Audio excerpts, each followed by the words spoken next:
करते हैं। आगे इस कार्यक्रम के बाद आगे मत आए बेटा, आगे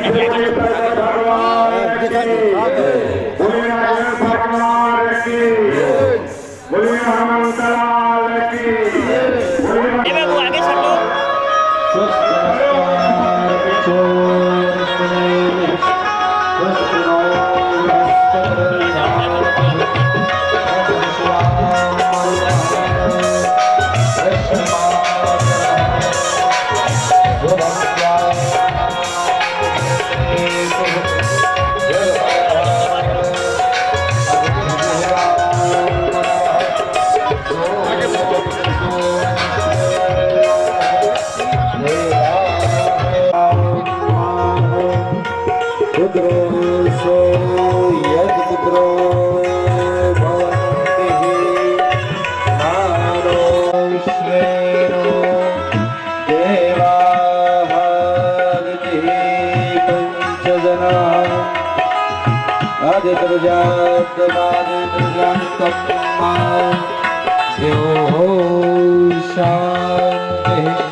शांति शांति रोषधयः शांतिरेव हि शांति प्रजाभ्यो वयं वसुभ्यः सुशान्तिः भवतु।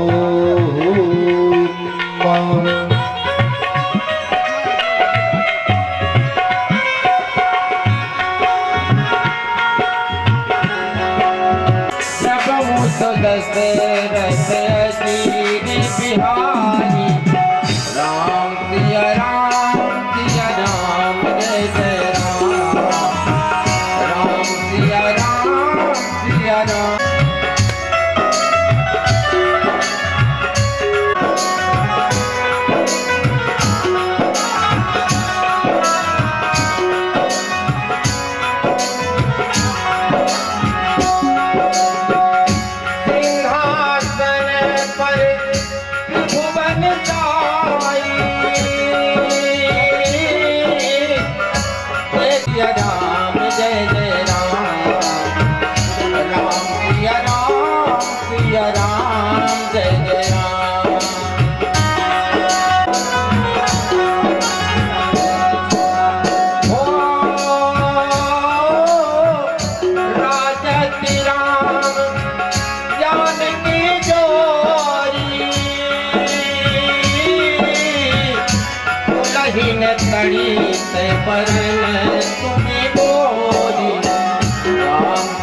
श्रीमती सुनीता देवी, श्रीमती राजकुमारी, तुरंत बंद कराओ, तुरंत।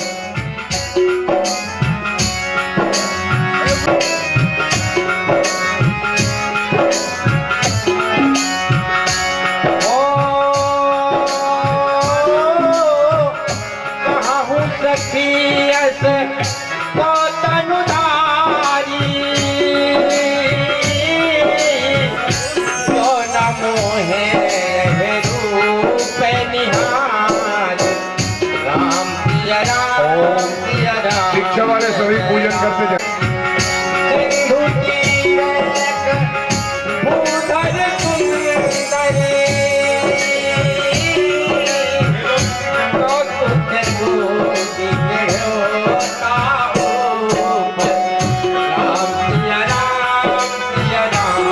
आप लोग भी तिलक लगाओ। रघुनाथाय नाथाय सीताय पते रामचंद्र चरणों मनसा स्मरामि। तिलक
महाराज भागवत इस मंच श्री राम कथा पर आसन पर विराजमान सभी संगीत विद्वजन आचार्यजन हमारे इस राम कथा महामहोत्सव शिवराघव भगवान कृष्ण कन्हैया की प्राण प्रतिष्ठा महोत्सव तत्व सर्वत्र से बहुत से राम जी के रूप में जिन्होंने भी मन से वाणी से कर्म से तन से मन से धन से भगवान की कथा में सहयोग किया है, वह सभी ज्ञात अज्ञात सभी समस्त भक्तजन और प्रबुद्ध आस्थावान यशस्वी श्रुति गरिमा लब्ध श्रोता समाज भक्ति शक्ति स्वरूपा अनुसुईया उर्मिला के चरण चिन्हों का अनुसरण करने वाली सभी देवियां ध्यान में भगवान की कथा कामधेनु वही होगा। बाबा विश्वनाथ इसमें अपने सिग्नेचर करते हैं और शंकर जी ने चेक करके सही का टिक लगाया। जो चाहो वही मिलेगा। मेरी राम कथा मंदाकिनी केवल भक्ति सिद्ध नहीं करती है, संसार की जितनी समृद्धि है संपन्नता है सब कुछ राम कथा श्रवण करने से मिलती है। बाबा गोस्वामी ने अपनी राम कथा की महिमा भगवान शिव के चरणों में समर्पित करते हुए अपनी बाबा की भाषा में सुने राम कथा की महिमा गाया। राम कथा कलिका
आप लोग, मैं बार बार कहता हूँ, देखी पुनि प्रभु पावन बेनी हरण शोक हरिलोक नसेनी।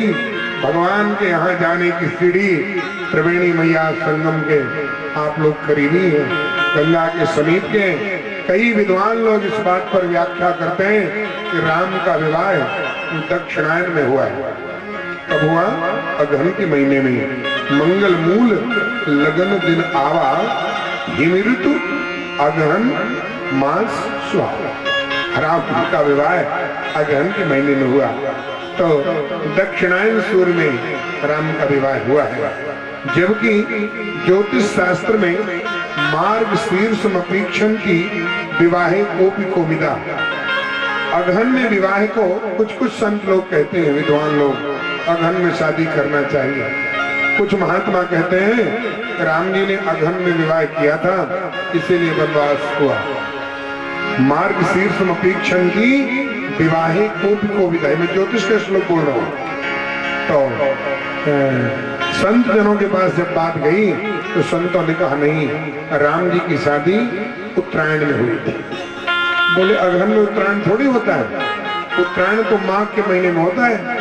नहीं, मकर संक्रांति अगहन में तो होती नहीं, कि होती है? नहीं होती है। और वो महात्मा जी कह रहे हैं राम जी की शादी उत्तरायण सूर्य में हुई है और अगहन में हुई है। अब आप कहेंगे ऐसे कैसे हो सकता है? आप प्रबुद्ध लोग हैं, इस बात की व्याख्या करेंगे कि अगहन में तो कभी आज तक हमने उत्तरायण सूर्य होता देखा नहीं है। पर सज्जनों, मैं इस बात का समाधान प्रतिपादित करता हूँ अपनी व्यासपीठ से कि भगवान राम के विवाह का जब समय हुआ, प्रभु ने धनुर्भंजन किया। महात्मा कहते हैं भरी भुवन घोर कठोर रव रवि बाज तज मार्ग चले। राम ने जब धनुष तोड़ा तो भरी भुवन घोर कठोर रव रवि बाज तज मार्ग चले। रविबाज मतलब सूर्य के घोड़े जो दक्षिणायन तरफ से सूर्य को ले जा रहे थे वो बिचक गए और बिचक के उत्तर तरफ चलने लगे उसके। ऐसा कहते हैं भरी भुवन पढ़िए, श्लोक छंद पढ़िए, भरी भुवन घोर कठोर रो रविबाज तज मार्ग चले। ध्यान में सुर बिकल कर मुन कान दीने सकल बिकल विचार ही ओ दंड खंड्यो राम तुलसी जैत वचन उचार। और राम बहुत पूर्ण समय में गुरुदेव प्रभु की आज्ञा से कार्य पूर्ण हुआ है। अयोध्या में आनंद है। बाबा तुलसी ने बाल कांड की पूर्णता की आनंद मनाया। सर्वदा सुख पावही, हमेशा खुशियां प्राप्त करता है। चिर दीर्घायुष्मान खुशियां उसको मिलती हैं। और ये राम विवाह का प्रसाद है। निरंतर खुशियां प्रसन्नता उसके जीवन को वर्ण करती है। यह कहकर बालकांड की पूर्णता महात्मा करते हैं और इसके बाद अयोध्या कांड का शुभारंभ किया है। अयोध्या कांड के आरंभ में भगवान शंकर की वंदना किया। यस्यांगे विभाति भूधर सुधा देवा पगा मस्तके भाले वाल विदुर्गले गरणम यशो शिरस व्यालराट स्वयं भूति विभूषणा सर्वरा सर्वाधिपा सर्वदा सर्वा सर्वगता शिवा सुनिवा श्री शंकर पातु माम। इसका अर्थ है शंकर जी का नमन करके अयोध्या कांड शुरुआत करते हैं। जिसके घर में लड़ाई विवाद ज्यादा होते हो, झंझटें ज्यादा हो, घर में पढ़ न रही हो, मुखिया परेशान हो, अयोध्या कांड पढ़े, घर में झगड़ा कम हो जाए। अयोध्या नैव अयोध्या इति अयोध्या। अयोध्या कांड एक ऐसा कांड है जिसमें युद्ध नहीं हुआ। बाकी सारे कांडों में युद्ध हुआ है। कहीं न कहीं सत्य के संरक्षण के लिए, सत्य की रक्षा के लिए युद्ध हुआ है। पर अयोध्या में युद्ध नहीं हुआ, इसलिए अयोध्या नाम। महात्मा शिव की वंदना करते हैं। यशांगे इसके शंकर बाबा के सामने पार्वती विराजमान है। देवा पगामस्त के देव शरीर वर्षा जनकपुरी में और बाण पहुंचे अयोध्या जी। ध्यान रहे कहते का वर्षा जब किसी सुखानी समय चूक बुन का पछताने। तो बहुत बड़ा अकाल पड़ा हुआ है खुशियों का। और राम जी ने जब कृपा की बरसात किया, इतनी बरसात किया, इतनी कृपा बरसाई, इतनी कृपा किया मेरे प्रभु ने, इतनी बाण जनक लहो सुख सोच बिहाई पैरत थके था जन पाई। जनक जी ऐसा लगा कि पैरते पैरते थक गए। और शंकर जाम जहाज सागर रघुवर बाहुबल बूढ़ी सकल समाज चढ़े जे प्रथम ही मोहबस। कहते हैं जब राम कथा बाबा लिख रहे थे, ये लिखते लिखते इस दोहे को लिखा है सोरठा को, शंकर चाप जहाज सागर रघुवर बाहुबल। और ऐसा कह के लिख दिया बूढ़ी सकल समाज। तो वहां उनकी लेखनी रुक गई बाबा गोस्वामी जी की। और जब लेखनी रुक गई तो शंकर जी घूमते घूमते आए। बोले क्यों महात्मा, राम कथा क्यों नहीं लिख रहे हो? बोले धोखा से लिख गया है बूढ़ी सकल समाज। अब क्या लिखूं, जब सब डूबे गए तो बचे तो शंकर जी ने कहा लिख दो चढ़े जी प्रथम ही मोहवश। ये मोहवश भगवान राम को नहीं पहचान पा रहे तो वो डूबे सब नहीं। तो खुशियों की बाढ़ आई हुई, चारों तरफ आनंद है। और उस समय में महात्मा ने कहा महाराज दशरथ जी अपनी सभा में विराजमान है। सभा में विराजमान है, लोगों ने, पूरे लोग बैठे हुए हैं, अयोध्या का सारा समाज विराजमान है। महाराज दशरथ जी ने बड़ी सभा में ऐना मंगाया। क्या मंगाया? शीशा, दर्पण। ऐना कभी सभा में नहीं देखा जाता, ऐना सभा में नहीं देखा जाता है। ऐना हमेशा दर्पण कमरे के अंदर देखा जाता है। सही है ना? कोई सभा में शीशा नहीं देखता, अपना मुंह नहीं देखता, कमरे के अंदर का मामला है। पर यहाँ महाराज दशरथ ने बड़ी सभा में ऐना मंगाया और मंगाने के बाद उस दर्पण में अपने मुंह को देखा और मुंह को देखने के बाद देखा मुकुट टेढ़ा हो गया है महाराज दशरथ जी का, और मुकुट टेढ़ा होकर के कान के ऊपर के बाल सफेद हो गए। दशरथ जी को लगा कि मानो ये बाल ये कह रहे हैं कि दशरथ जी, बाल ये कह रहे हैं कि दशरथ जी हम तुम्हारे बाल सखाए।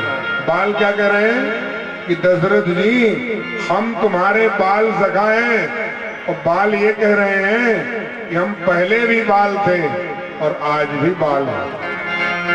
बाल ये कह रहे हैं पहले भी बाल थे आज भी बाल हैं, पर बाल ये भी कह रहे हैं कि हमने अपना रंग बदल दिया। दशरथ जी तुम अपना रंग कब बदलोगे? श्रवण समीप भय सिद्ध कैसा, मनो जरटपन अस उपदेश। तो बाल सफेद हो गए और मुकुट टेढ़ा पर गया है, तो करना क्या चाहिए? उन्होंने सोचा, चारों तरफ से लोग कह रहे हैं आप अब राम जी को राजा बनाइए, शिव जी से प्रार्थना करो, राम को राजा बनाइए। तो गुरुदेव भगवान के पास आज चल के रुकना है इसकी कहानी, चल के रुकना है इसकी कहानी। नाम रह जाएगा, नाम रह जाएगा, आज क्या भरोसा इस जिंदगी का।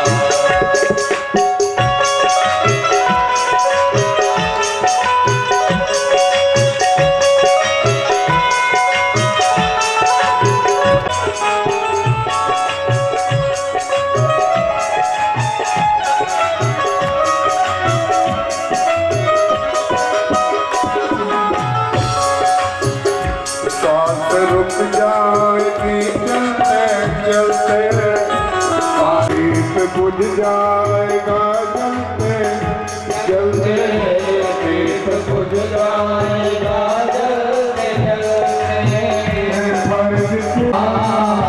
क्या भरोसा इस जिंदगी का, क्या भरोसा इस जिंदगी का। बात देख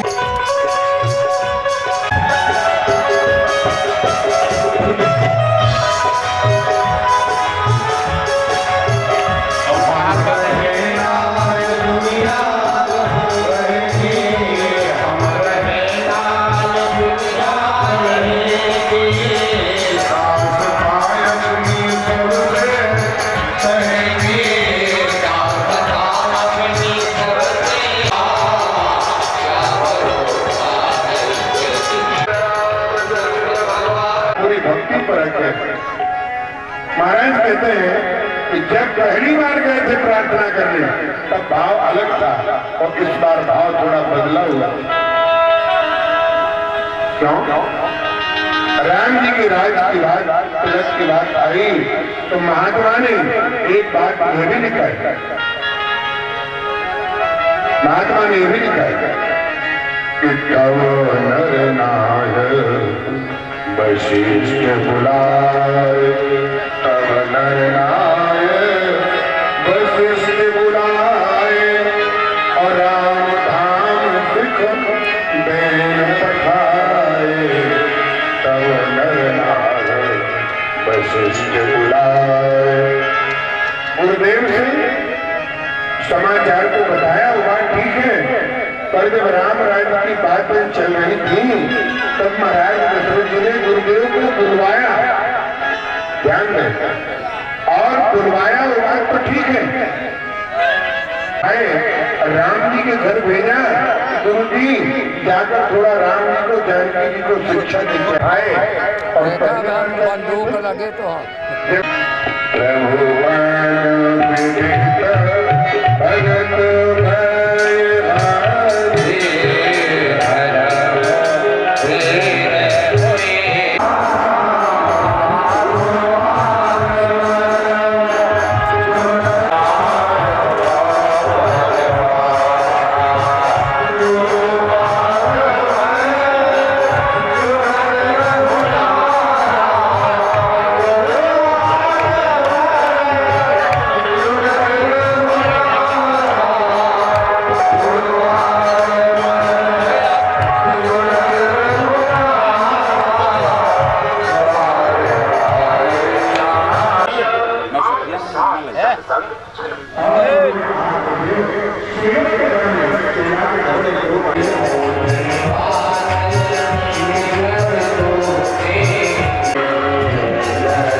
करी है चाहे कुशल कवि मोरी, आगे कवि कुशल कवि लोग मेरी याद करेंगे। विघ्न को कम करने के लिए बुद्धि की मालकिन को याद कर ले। तो उन्होंने शारदा जी आई और आकर सीधे मंत्रा नाम की दासी है आकर के ध्यान है। राम कथा में दो पत्रकार हैं, राम कथा में दो पत्रकार हैं, एक मंत्री और एक हनुमान जी। ऐसी पत्रकारिता के माध्यम से उसने व्यवस्था बनाया, पूरी राजनीति पलट दी। राम जी को राजा बनना है, मंत्रा ने शारदा मैया की सहायता उसको मिली हुई है, इसलिए उसने व्यवस्था में परिवर्तन कर दिया। और मंत्रा शारदा जी रात में आई, मंत्रा का दिमाग घुमाकर चली। अगर आप घर जाइए और पत्नी से कह दीजिए कि महाराज जी भूखे पैसे भटकते मिल गए हैं, रात के 11 तो बज रहे पर प्रसाद बना दो, महाराज जी खा लेंगे। पत्नी कहेगी ये 11 बजे रात कोई टाइम है भोजन बनाने का। और मायके से कोई 2 बजे रात आ जाए और कहते हैं हम कुछ नहीं खाएंगे, कहेगी ऐसे कैसे सोएगा, हलवा बना रहे, हलवा खा लेना फिर सोना, है ना। तो मंत्री मायके से आई, कैकेयी बहुत चाहती थी। मंत्रा सीधे कैकेयी के महलों में गई और जाकर के मंत्रा ने रोना शुरू कर दिया, छाती पीटने लगी, रोने लगी। कैकेयी ने कहा क्या हुआ मंत्री, क्यों रो रही है, चिंता क्यों कर रही है। मंत्रा ने कहा, बोले मैं अपने लिए नहीं रो रही हूँ रानी, तेरे लिए रो रही हूँ। क्यों? बोले आज से तेरी जिंदगी का दुख का दिन शुरू होने वाला है। कैकेयी बोली, अरे नौकरानी देवी तू हमारे सुख दुख को क्या जाने। बोले बस राम राजा बनेंगे और तुम और तेरा भरत दोनों जेल में डाल दिए जाओगे, जेल में। भरत बंदी गृह से वही राम लखन के नेम। और जो राम की निंदा किया, कैकेयी सज्जनों राम जी को बहुत मानते थे। आप लोग मानस कथा राम कथा में बैठे हैं, भगवान हनुमान जी के प्रांगण में इस बात को याद रखना, कैकेयी का एक भी दोष नहीं है राम वनगमन में। कहते जरूर है लोग, पर 1 इंच भी कैकेयी का दोष नहीं है। आगे की कथा में आप सुनेंगे कि प्रभु श्री राम ने कहा कि दोष दे जननी जड़ते ही जिन गुरु साधु सभा ने सही। जो कैकेयी को दोष देगा वो मूर्ख होगा। दोष दे जननी जड़ते ही जड़ होगा जिन गुरु साधु सभा नहीं सही, जिनने गुरुजनों का सत्संग नहीं किया होगा, संत संग नहीं किया होगा। कुछ लोगों ने भगवान श्री राम जी से पूछा, बोले राघव रघुनंदन राम भद्र, कैकेयी को दोषी तो तमाम लोगों ने कहा, अयोध्या के सारे लोगों ने उसको डांटा। अगर कह दिया हो धोखा से, गलती से, तो उस प्रायश्चित से बचने की कोई दवाई है? बोले हाँ है। बोले भरत की कथा अगर सुन ले तो कैकेयी को दोष देने का प्रायश्चित समाप्त हो जाए। मिटी है पाप प्रपंच सब, अखिल अमंगल भार, लोक सुजस पर लोक सुख, सुमिरत नाम तुम्हारा। बड़े ध्यान सुनिएगा। भगवान श्री बाबा विश्वनाथ जी कथा कह रहे हैं। उमा मंत्री ने कहा, सुनाया आपने कैकेयी राम का राज तिलक होने वाला है। सोच लो, आज बड़े भाई का राज तिलक होना है और छोटा भाई मामा के यहाँ पड़ा हुआ है। ये कोई तरीका है? कौशल्या ने मौका देखा कि बढ़िया दोनों भाई वहां गए हुए हैं, मामा के यहाँ भरत शत्रुघ्न और राम को राजा बनाने वाले। ये कोई तरीका है? इतना बड़ा उत्सव घर में हो रहा है, सगा भाई मामा के यहाँ पड़ा हुआ। और उन्होंने कहा कि जो सुख सहित करो सब काई, पोछा झाड़ू करोगी कौशल्या जी का तो घर में खाने को रोटी तुमको मिलेगी, तुम्हारा दिन खराब। और जो राम की निंदा सुना, कैकेयी बहुत चाहती थी राम को, बड़ा प्रेम था। उन्होंने कैकेयी ने डांटा, बोले अरे कुबरी, तेरे को बात करने का तरीका पता नहीं है? काने खोरे कुबरे कुटिल कुचाली जान। ये काने कुबरे लोग ये अच्छे नहीं होते। मेरा राम जैसा बेटा। कैकेयी देखो क्या जवाब देती। कैकेयी कहती, कौशल्या सम शब महतारी, और राम ही सहज स्वभाव प्यारी। मेरा राम सारी माताओं को कौशल्या जैसे मानता है। और कैकेयी कहती कि मेरे को राम जी ज्यादा चाहते हैं। बोले जो विधि जन्म अदेय कर छोहू, तो हो राम सिय पूत पतो। अगर ब्रह्मा दुनिया में जन्म दे, राम जैसा बेटा और बहू रानी सीता जैसी हो। अरे पगली, मंत्री, दुष्ट दासी, तो कैसी बातें कर रही है? मेरा राम मुझे कौशल्या से ज्यादा मानता है। मैंने परीक्षा लिया है। आप कहेंगे महाराज जी परीक्षा? कैकेयी ने राम की परीक्षा लिया था। ज्यादातर राम जी कैकेयी के गोद में ही खेला करते थे। ध्यान दीजिएगा। एक बार प्रभु राम जब छोटे थे और बाल्यावस्था में, राम ने कैकेयी कौशल्या का दुग्धपान करते करते कौशल्या की उंगली राम जी ने मुंह में दबा लिया, दांतों में। अब अगर कौशल्या दांत से उंगली निकाले, तो छोटे थे राम जी थे, रोने लगते थे। कौशल्या परेशान हो गई, कहने लगी, देखो कैकेयी, राघव को देखो, मेरा उंगली पकड़ लिया दांत से, निकालती हूँ तो रोने लगता है, मचलता है, उंगली छोड़ नहीं रहा। तो कैकेयी ने परीक्षा किया। कैकेयी ने कहा, राम बेटा मुझको क्या कह के बुलाओगे? राम ने कहा माँ। और जैसे माँ कहा तो मुंह खुल गया। मुंह जब खुल गया तो उंगली निकल। माँ कहने में किसी ने एक बार पूछा था कि माता में पिता में अंतर क्या है, तो मैंने अपने भाव से कहा कि माता पिता में अंतर यह है कि जिसके सामने मुंह बंद हो जाए वो बाप है, और जिसके सामने मुंह खुल जाए वो माँ है। ध्यान दें, जिसको देखकर मुंह बंद हो जाए वो बाप है। बाप कह के देखिए मुंह बंद हो जाता है, बाप मुंह बंद। माँ जिसके सामने मुंह खुल जाए माँ है। बच्चा जितना माँ से बताता है उतना पिता से मन की बात करता है।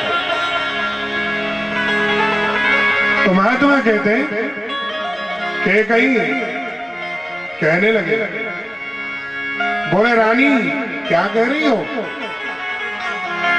कैकेयी ने कहा, दोबारा राम की निंदा मत करना। तो कहने लगी, मंत्री कहने लगी, हमको क्या दिक्कत है? कहने लगी, कौन रप हो या हमें का हानि, चेरी छाण न हो रानी। कोई राजा बने, हमसे क्या लेना देना, हम तो नौकरानी रहेंगे। एक संत तत्वार्थ रामायण में भाव बनाते हैं कि जब राम का राज तिलक होना था राम जी का राज तिलक होना था, तो कौशल्या ने, जो कौशल्या की दासी थी, कौशल्या ने जो नई साड़ी पहन रखी थी, हीरे जवाहरात से जड़ी हुई साड़ी, कौशल्या ने अपनी नौकरानी को दे दिया। और नौकरानी से कौशल्या ने शायद ये कह दिया था कि ये साड़ी पहन लो दासी, कल मेरा बेटा राम राजा बनेगा, तो कल से तुम नौकरानी का काम बंद करना है, हम अपने बेटा से कह के एक गांव दिला देंगे तुझको। तो दासी बड़ी खुश हुई कौशल्या की, और जब कौशल्या जी ने साड़ी दिया था तो महलों के किनारे गई और साड़ी पहन लिया, और पहनकर मंत्रा के सामने आई। तो मंत्री ने कहा, क्यों कौशल्या की दासी हो, इसका मतलब रानियों की साड़ी पहनोगी? बोले, अभी तो साड़ी भर पहने, कल राम राजा बनेंगे, तो हमारी राजमाता कह रही थी हम एक गांव दूंगा, तो हम एक काम करना बंद कर देंगे। तो मंत्री को इससे भी कष्ट हुआ। आगे बात यह है कि बाबा याज्ञवल्क्य ने भरद्वाज को बताया, महाराज जी, भरद्वाज जी, आगे की कथा में मंत्रा ने बहुत कुछ बात कही। भयो पाक दिन सजद समाजू, 15 दिन से राज तिलक की तैयारी चल रही है, तुम पाई सुध मोचन आजू। दुई वरदान भूप सन थाती, माग हुआ जुड़ा। दुई वरदान भूप सन थाती, माग हुआ जुड़ा। दुई वरदान भूप सन थाती, दुई वरदान भूप सन थाती, दुई वरदान भूप सन थाती, माग हुआ जुड़ा। माग हुआ जुड़ा।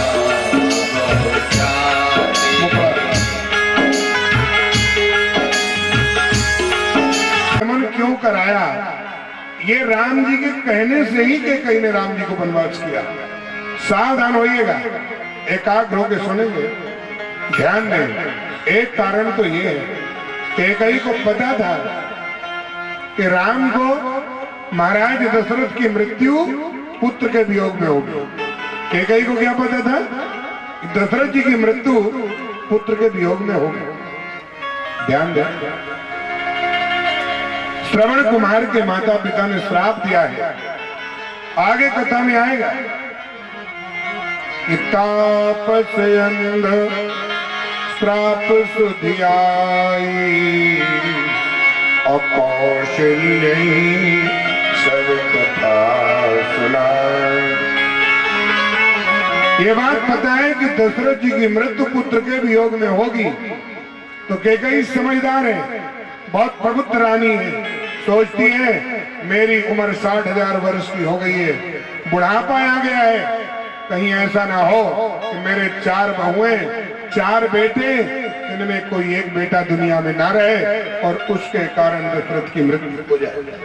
इसलिए भरत शत्रुघ्न को मामा के यहाँ भेज दिया और सोचा राम को वनवास भेज दूं तो दशरथ जी राम का वियोग स्वीकार कर नहीं पाएंगे, मेरा बुढ़ापा आ गया, चौथापन आ गया, मैं बेदर्द सह लूंगी, पर मेरे कोई बेटे 4 में से कोई एक की हानि ना होने पाए।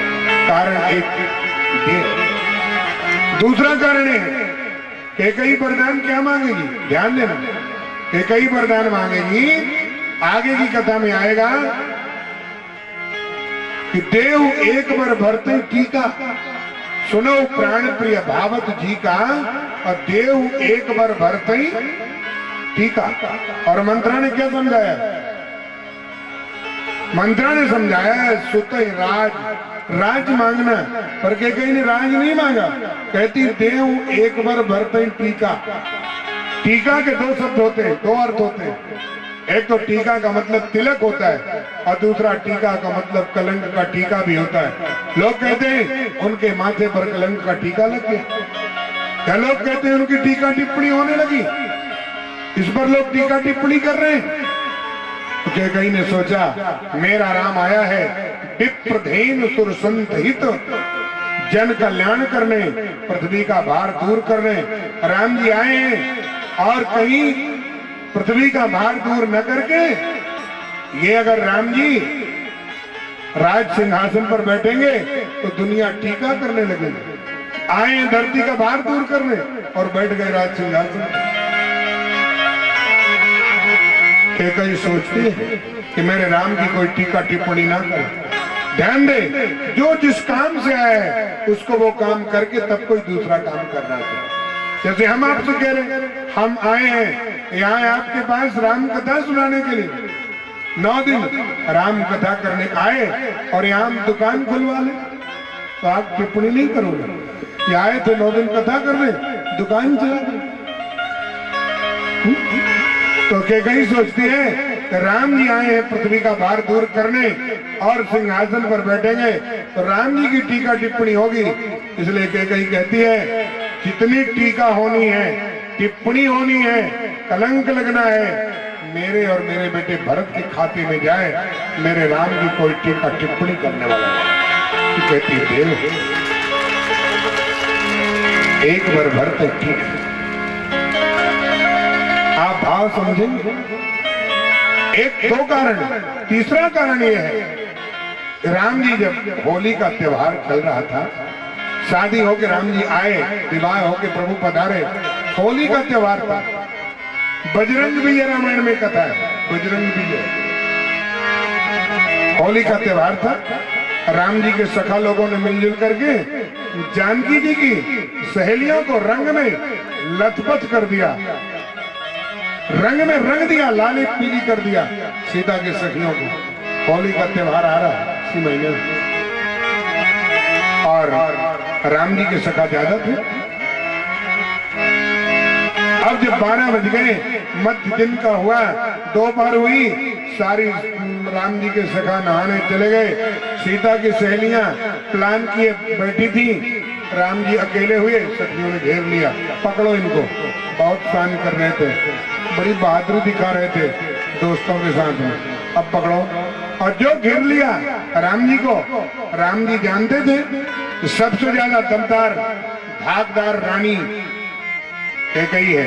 वो तलवार चलाना जानती थी, रथ दौड़ाना जानती थी और युद्ध करना भी जानती थी कैकेयी, वीरांगना। राम जी ने देखा मैं गिर गया तो दौड़ करके कैकेयी के महलों में गए, कैकेयी को प्रणाम किया। होली का बोले राघव कैसे डरे डरे से लग रहे हो? बोले नहीं डरा नहीं हूँ माता जी, मैं थोड़ा आपके यहाँ छिप जाऊं। छिप जाओ, ये आपकी बहू रानी आ रही पीछे से। अरे बोले छिप जाओ, देखते हैं कौन आता है। राम जी छुप गए और वहां से पीछे से सीता की सखियां आई, आकर के जानकी जी ने प्रणाम किया। अरे बहू रानी जी आज बड़ा रंग लगाए, क्या बात? बोले आपके बड़े बेटे राघव हरिपुत्र रघुनंदन आए। बोले पता नहीं, देख लो कहाँ आए, कैसे आए। सब जा गई, चली गई। उनके सामने ज्यादा उपद्रव कोई कर नहीं सकता था, बड़ी धाक थी कैकेयी की। और जैसे ही जानकी जी गई, राम जी पीछे से आए और आकर राम जी ने पीछे से आंखें मूंद लिया कैकेयी की। जैसे आप लोग आपस में कोई होते हैं, पीछे से आके अपने मित्र की आंख दबाते हैं, पहचानो मैं कौन हूं। तो राम जी ने आंखें मूंद लिया, क्योंकि कैकेयी ने राम जी को गोद में खिलाया था। चीन भुजा रघुनंदन, पीछे करके हाथ देखा, जान गई घाय आज अनुमा हूं, लंबी भुजा राम की। जान गई लाला रघुनंदन राघव मेरे राम भद्र राम है। बताओ लाला मेरी आंख खोलो। बोले मैया प्रतिज्ञा करो तब आंखें खोलूंगा। बोले क्या प्रतिज्ञा? बोले मेरी सौगंध खाओ। बोले राम प्राण से अधिक राम प्रिय मोरे, मैं तुझे प्राण से ज्यादा चाहती हूँ। बोले माँ, आपके प्राणों से ज्यादा कीमती चीज मांगना। बोले तेरी सौगंध खाती हूँ, जो कहेगा वही दूँ। तब राम ने कहा माता कैकेयी, मुझे वनवास और भरत भैया को यहाँ के राज तिलक की बात तो आप बोलो। बोले राम ने तुमने क्या कह दिया? बोले आपने मेरी सौगंध खाई है मां, बदलना मत।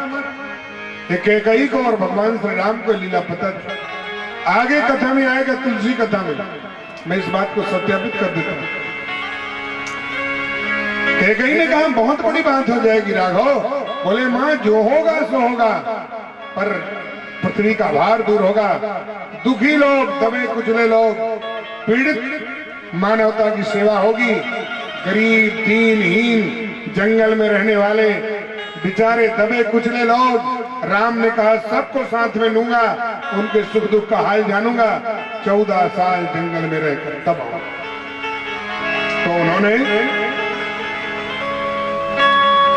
उन्होंने जो है वो ये बात निश्चित कर लिया कि ठीक है मैं आपको वनवास भेजूंगा। और कैकेयी को मंत्री ने समझा करके कहा कि तुम जाकर के कोप भवन में चली जाओ। कैकेयी बोली कोप भवन में जाके क्या होगा? बोले कल राम का राज तिलक होना है, बिना आपको लिए महाराज दशरथ राम का राज तिलक नहीं करेंगे। बोले फिर क्या होगा? अरे बोले खराब कपड़े पहन लो, गले का हार फेंक दो, माथे की बेंदी फेंक दो, कानों का कुंडल फेंक दो और कमर की करधनी उतार के फेंक दो, पांव की पाल फेंक दो और गंदे कपड़े पहनकर कोप भवन में चली जाए। मैं एक बात बताऊं, एक बार एक जगह एक छोटा बच्चा अपने पिताजी के साथ राम कथा सुनने गया था। कथा सुन रहा था, राम वनगमन की कथा सुनी। सुनकर रास्ते में जब छोटा बच्चा माँ के साथ गया, पिता के साथ, बोले पिताजी बढ़िया कथा रही, पर स्वामी जी कोप भवन के बारे में बता रहे थे। तो आजकल लोग घर बनवाते हैं, कोप भवन क्यों नहीं बनवाते? कोप भवन आजकल लोग क्यों नहीं बनवाते? और कोप भवन है क्या? पिता ने बताया बेटे, बड़े बड़े जो राजे महाराजे होते थे और रानी लोग जब गुस्सा हो जाती थी तो कोप भवन में चली जाती थी, माने आज वो गुस्से में। तो बोले आजकल लोग कोप भवन क्यों नहीं बनवाते? पिता ने कहा बेटा आजकल पूरा घर कोप भवन बना रहता है, कोप भवन अलग से बनवाने की जरूरत नहीं, घर ही कोप भवन। और महात्मा कहते कोप भवन सुनी सकुच हो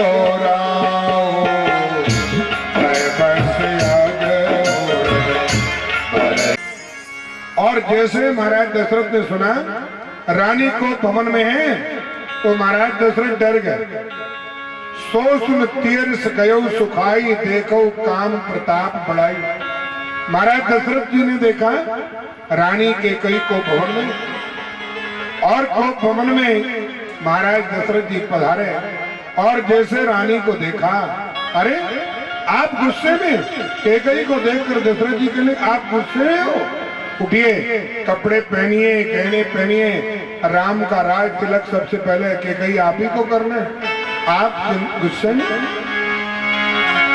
और महाराज दशरथ जी कह रहे हैं तेरा अनभला किसने कर दिया? अरे कैकेयी, कहो तो किसी राजा को वनवास भेज दूं और कहो किसी गरीब को राजा बना दूं। एक काम की भाषा है, मैं तेरे लिए ये कर दूंगा, मैं तेरे लिए ये कर दूंगा, मैं तेरे लिए, काम की भाषा है। कहो कहीं रंग का ही करो नरेशु, कहो तो किसी गरीब को राजा बनवा दूं और कहो तो किसी राजा को घर से बाहर निकालूं, कहो कहीं नृपय निकारो देशु। कैकेयी ने वही किया कि ठीक है राजा को बाहर निकालना है तो राम को बाहर निकाल। सकौ तोर अरि अमरौ मारी। रानी आप सब आपके बस में है, पूरी अयोध्या का राज साम्राज्य सब तुम्हारे हाथ में है। परिजन प्रजा सकल बस्तौरे। और देवी अगर मैं तुझसे कोई कपट कर रहा हूं कह कही तो मुझे राम की सौगंध है, भामिनी राम शपथ सत मोही। अगर कुछ कपट मैं तुमसे कर रहा हूं एक भी कपट नहीं। और रानी कह कही मेरे को शंकर भगवान की साक्षी है, मोरे भरत राम तू ही आखी, सत्य कहो मुझे शंकर साक्षी। राम और भरत दो ही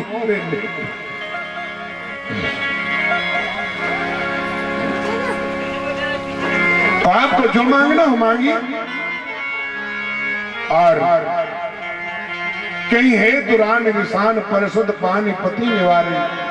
और महाराज दशरथ ने जैसे कैकई के हाथ सर पर हाथ रखा, कैकई ने धक्का दे दिया महाराज दशरथ जी को। मानव सरोस भुजंग भामिनी।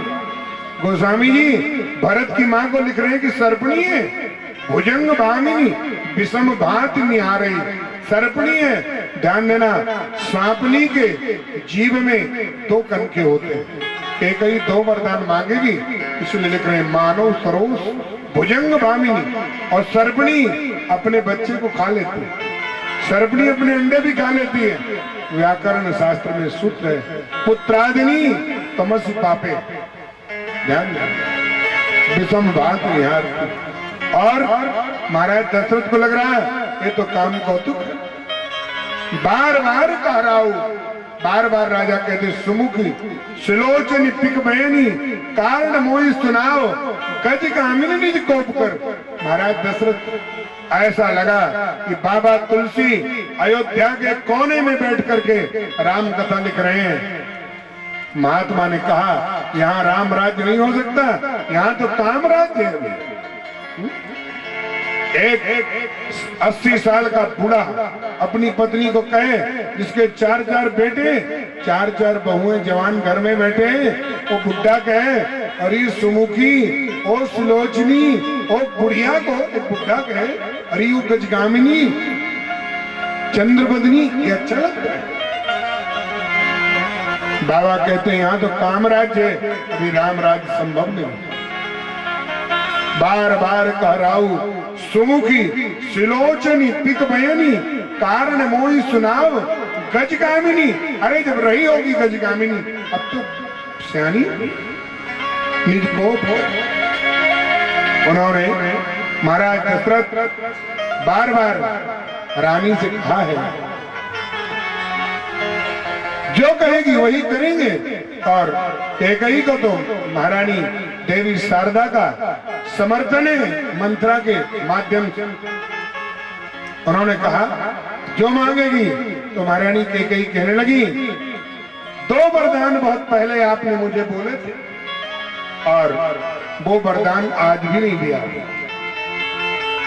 तो महाराज दशरथ जी कहने लगे कि हमको झूठा दोष क्यों दे रहे, आपने वरदान कभी मांगा नहीं, करने के लिए जाना था। और महाराज दशरथ सोच रहे थे कोई सारथी नहीं था जो युद्ध के समय गाड़ी चला सके, रथ का संचालन कर सके, ऐसा कोई सारथी नहीं था। तो महाराज दशरथ जी ने सोचा कि कोई सारथी मिल जाए जिससे हम रथ चला के जाएं और देवताओं की सहायता करें। बड़े चिंता में थे। और कैकई को आप ध्यान दें, बाल्यावस्था में कैकई को एक वरदान और एक श्राप मायके में मिल चुका था पहले।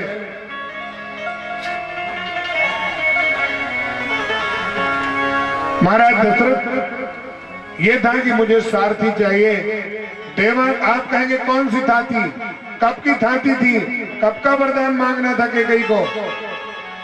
तो देवासुर संग्राम में देवताओं की सहायता करने महाराज चक्रवर्ती दशरथ जी को जाना था और सारथी नहीं था। दशरथ जी चिंतित बैठे हुए थे तो कैकई आकर पूछने लगी राजन आप चिंतित क्यों हैं, क्या चिंता कर रहे हैं आप, मुंह क्यों लटकाए बैठे?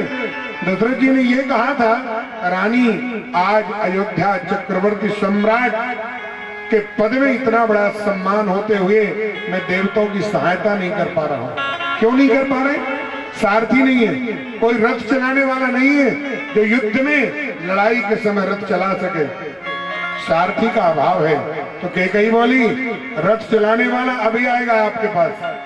बोले जादू से ले आओगे क्या? तो बोले आएगा, आपको क्या करना है, सारथी चाहिए, ठीक है। और कैकेयी अंदर गई, जाकर उसने सैनिकों के कपड़े पहने, कमर में तलवार बांधी, कटार बांधा, हाथ में तलवार लिया और पगड़ी बांधी और आकर खड़ी हो गई दशरथ जी के सामने। बोले चलिए सारथी आपके पास आ गया, रथ चलाने वाला। दशरथ जी समझ नहीं पाए कि सैनिक को तो मैंने कभी देखा नहीं, ऐसा वीर भेष बनाया। दशरथ जी नहीं समझ पाए। जब रानी मुस्कुराई, अरे बोले आप कैकेयी आप रथ चला लेती हो? बोले रथ चलाना, तलवार चलाना ये सब मुझको आता है। पहले की रानियां ऐसी होती थी और आज भी किसी भी स्त्री को अपने को कमजोर नहीं समझना चाहिए, सशक्त। आप कैकेयी के, आप दुर्गावती, महारानी लक्ष्मीबाई, आप उनके देश के हो।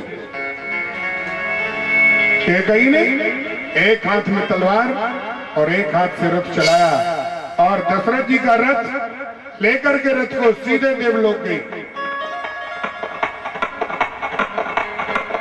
और जैसे रथ को लेकर पहुंचे, युद्ध हुआ और युद्ध के समय महाराज दशरथ जी के चके का कील निकल गया। चका जो था, रथ में जा रहे थे, कील निकल गया और कील निकल गया, पहिया गिर जाता तो रथ नीचे हो जाता, दशरथ जी मारे जाते। तो कैकेयी एक हाथ से रथ चला रही थी और कैकेयी के दाहिनी उंगली में अमृत का वास था। दाहिनी उंगली में अमृत का वास था।